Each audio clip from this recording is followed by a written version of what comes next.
Wrong turn जे आहे ते इथे सर्व घेत होते. तर आपण सुद्धा एक छोटासा रॉंग टर्न घेतला आहे आणि इथून हा छोटासा रॉंग टर्न घेऊन आपण पुढे पुन्हा आपल्या त्याच रूटला जाऊया. तर रस्त्यामध्ये आपल्याला हे जे 2 लोकं आहेत ते भेटली. Kerala to Punjab. Love for all, hate for none, stop world war 3 असं यांचं काहीतरी होतं.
जाणार आहोत.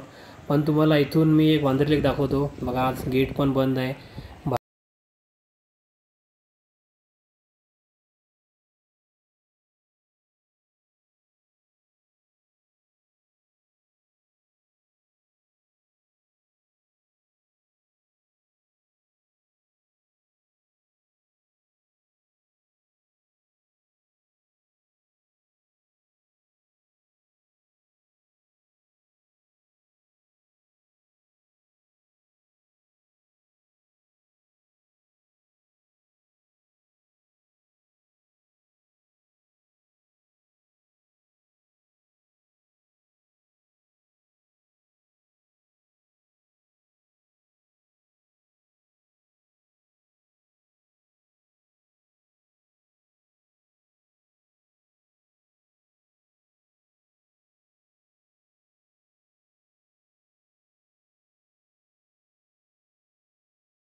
एक बॉडी बिल्डर आहे आणि एक आगरी कोली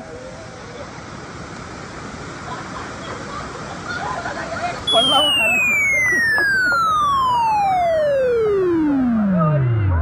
पावसाचा आनंद घेताना आपल्याला 1 2 3 4 5 6 आगरी कोली भेटले.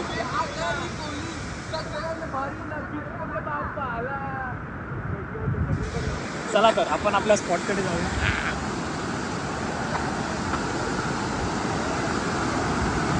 जरा पाय थोडे हलवून ठेवावे लागतील. स्लो पाय ठेवा कारण पाय सरकण्याची ते शक्यता आहे. दगडांवरती थोडी. आणि ही आमची ट्रेकिंग चप्पल. आणि मित्रांनो ट्रेक करण्यासाठी असं गरजेचं नाही आहे की आपल्याकडे प्रॉपर ट्रेकिंग शूज 1500 2000 5000 वाले असले पाहिजे. हे बघा डीमार्टमधनं 250 रुपयाची चप्पल घेतली. ह्या चप्पलवरून आपण ट्रेक करून दाखवणार आहोत. चला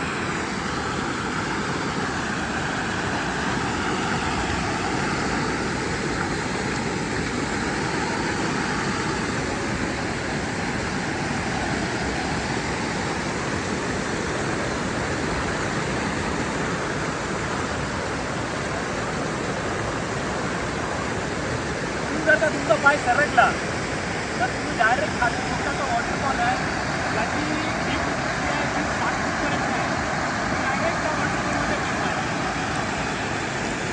पण बघा डिकॅथलॉनचे ट्रॅकिंगचे शूज घालून आलाय पण तरी पण त्याचे पाय जे आहेत ते घसरत आहेत. आणि आपण 250 वाली फ्लिपफ्लॉप डीमार्ट. हे बघा चला राहुलने पण क्रॉस केली रिव्हर. हा बघा मस्त वॉटरफॉल आहे. जर का तुम्हाला इथे पोहायचं वगैरे असेल छान आहे एकदम. आता आपण इथून थोडासा क्रॉस करून अजून आपण त्या साईडला जाऊया. आत्ताच मी माझ्या ट्रेकिंग चप्पलची थोडीशी तारीफ केली पण बोलतात ना एखाद्या गोष्टीची जर जास्त तारीफ केली तर ती तुमच्या हातातून निघून जाते. तशी ज्या पाण्याच्या प्रवाहासोबत माझी चप्पल जी आहे ती पुढे निघून गेली.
तर 2 ते 3 मिनटामध्ये आपण जे आहे ते आपला टेंट लावून तयार केलेला आहे.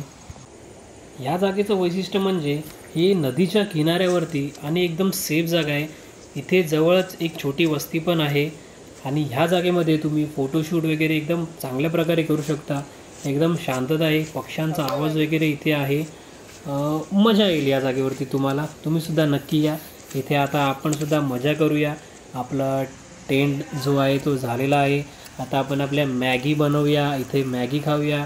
म्हणजे जंगलामध्ये आल्यावरती मॅगी हा प्रकार झालाच पाहिजे. तर राहुलने इथे मॅगी बनवायला सुरुवात केली. त्याला आपण थोडं मदत करूया. मॅगी बनवताना जो काही कचरा होईल तो आपण एका प्लास्टिकच्या पिशवीमध्ये भरून इथून बाहेर घेऊन जाणार आहोत.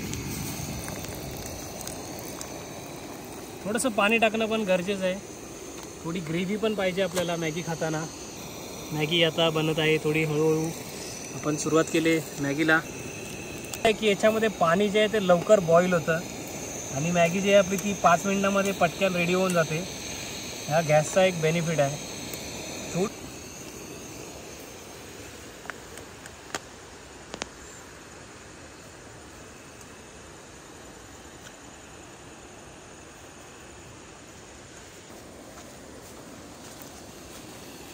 तर मित्रांनो बघा, 2 मिनिटांमध्ये आपली मॅगी जी आहे ती बॉईल झाले. ह्या सिलेंडरचा हा बेनिफिट आहे की हे पाणी वगैरे पटकन बॉईल करतं. मित्रांनो आपली मॅगी आता प्लेटमध्ये तयार आहे. आपण ती खाऊया आणि नेचरमध्ये थोडं एन्जॉय करून आपण आपल्या आजची ट्रेक इथेच समाप्त करूया. भेटूया पुन्हा एकदा आपल्या नवीन ब्लॉगमध्ये. नवीन एक्सप्लोअर करूया अशीच जागा घेऊन तुमच्यासाठी. मी घेऊन येतोय समीर मुंडे आणि कॅमेरामॅन राहुल सोबत. चला.